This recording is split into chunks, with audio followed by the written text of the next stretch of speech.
So, this is my busiest training day of the week. I've got an 80-minute run this morning. So I'll eat this and I'll wait about an hour before I go out to run. And then I've got posterior later, which has deadlifts in, which is probably, like, apart from leg day, my most taxing day, which you might think is a bit stupid to do running on the same day as then, but back is probably one of my strongest muscle groups, so if I'm a little bit more tired on a back day, I don't mind. I'd rather have more energy going into a push or a delt day that I want to improve a little bit more. So I've got cinnamon and raisin bagel, half with peanut butter on, half with jam on. Got lean bacon in here, in this burger bun, with an egg, and then a trusty banana to top it off. So I'll eat this, and then wait about 45 minutes to an hour, and then run 80 minutes. Hopefully, I want to get around 12 to 15k in 80 minutes today. I think this week 4, this is my last run of week 4 of half marathon training, so yeah, if I can get 12 to 15, I'll be pretty happy in 80 minutes because it's only going to get better over the next 12 weeks, hopefully, even though I'm going to get heavier at the same time, but we'll see. But let me eat this, let's go. If you're not putting your banana on the peanut butter bagel either, you are doing something very, very wrong. Get on that.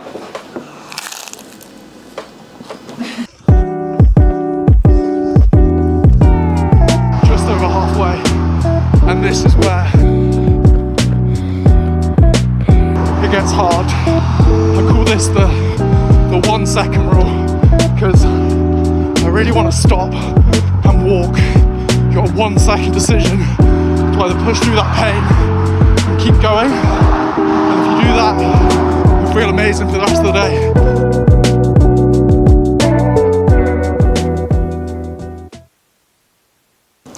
It's been a couple of hours since my run, so I feel much better.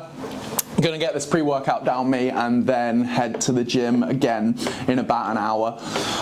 Pre-workout, I have this year round. Obviously just amounts vary depending what phase I'm in, but we've got oats, we've got chocolate pistachio whey mixed in, frozen berries on top, and then sweet and salty popcorn whey paste drizzled on top.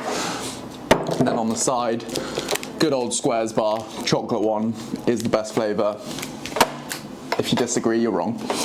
But eat this, and then it's good old posterior day. So deadlifts, I've just done T-bar rows, but deadlifts, and I haven't done deadlifts with a deadlift bar in a few weeks. And although I do think they help, I think if you're not used to them or you haven't done them in a while, it can throw you off a bit, the whip. So it's gonna feel a bit weird today, and obviously I did my long old run this morning, so we'll see how this moves, but I wanna work up to 220 really. And that feels fine really. Feels good. 140. How does this feel? My back does feel a bit achy already, but my legs feel surprisingly not too bad.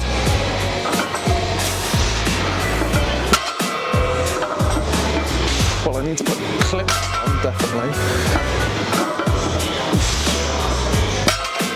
But heaviness-wise, it feels okay. Alright, maybe last warm-up set, maybe not, maybe penultimate. I'm going to do this beltless, and I'm just going to do a single, because actually muscle-wise, I'm pretty warm, but movement-wise, I just want to, work up to a heavier movement. But I don't need to fatigue myself doing tons and tons of reps as I warm up. So I'm literally just going to do a single, try and get it as quick as possible, just to see how it moves, basically. And then that determines if I do another warm-up set or not.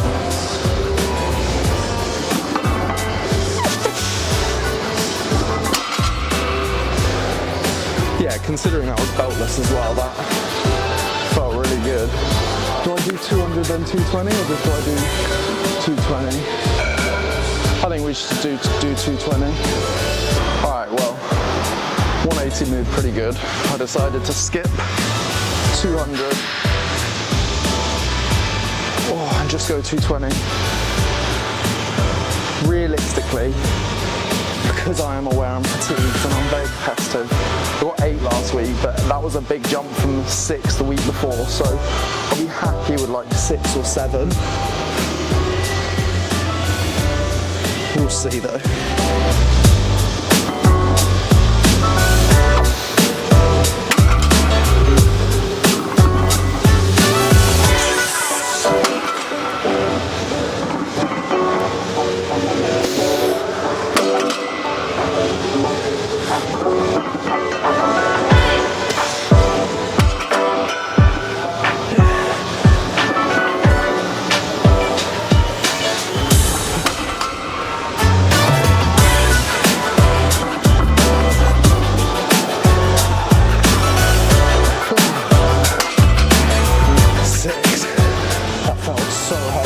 First rep. Wow. But I'll take that. Alright. Post-pull little physique update.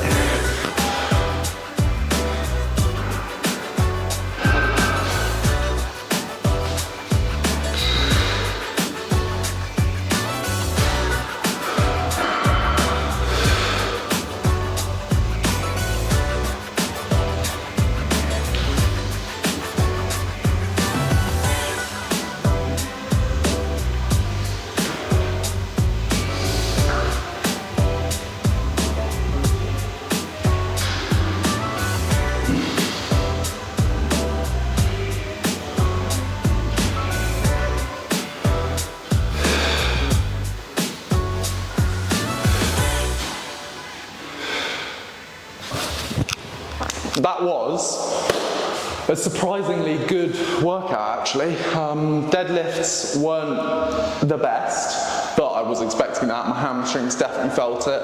And lying leg curl, yeah, again, my hamstrings were definitely tired, but everything else was actually really good. Yeah, happy with that. And I've just got to understand that, like, running a lot is not optimal for gaining muscle, and gaining muscle is not optimal for running, but that's fine. Like, growing up and getting into the gym, I've got so caught up with doing things optimally and meal timings and this and that, like I've just got to do what you want sometimes and just do what you enjoy. And I've recently been enjoying running, and I want to set a challenge in that sense, but also still develop my physique. Like, I don't want to say that I'm a hybrid athlete, because I'm still a bodybuilder who just happens to be running a little bit more. But I guess, yeah, I'm a hybrid athlete, but I'm just a bodybuilder who is going for a few stomps more than is optimal. There we go, hardest day of training on paper, long run, and then deadlifts. Complete. I've got a full rest day tomorrow, which is fantastic. Now, I could obviously have split up my weekend, so I could have done like the long run tomorrow or the gym session tomorrow if I needed to, if I was busy on one of these days or couldn't get both in. But I prefer doing them all on one day. I don't know if it's optimal or not, you know, because my body feels pretty bat at the moment, but I would rather have tomorrow completely off. So that again is an example of me being a suboptimal bodybuilder and suboptimal runner, but you gotta make it work with your life. So that is what I'll do. But make sure you like, please, make sure you comment anything, and subscribe, because obviously this is my first video. I'll be doing some full days of eating. I'll just be documenting, you know, the build up to bulking and towards my next physique show, where hopefully I'll have a bit more muscle, but also balancing that with running and the road to the half marathon. So subscribe to see that. And if there's anything specific you want to see, comment it down below.